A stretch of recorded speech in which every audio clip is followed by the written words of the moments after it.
Today, the Greene County Commission voted against a controversial rezoning proposal. A yes vote would have cleared the way for a lithium-ion energy storage facility.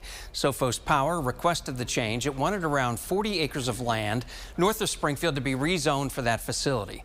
The county's planning board previously denied the project and voted against it.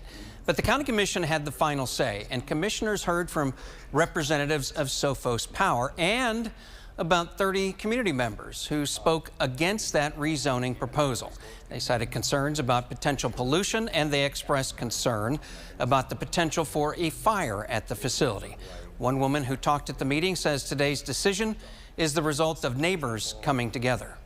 This community has really come together and learned, you know, what would be the benefit of this installation and what is the drawback of it. And the drawback was huge.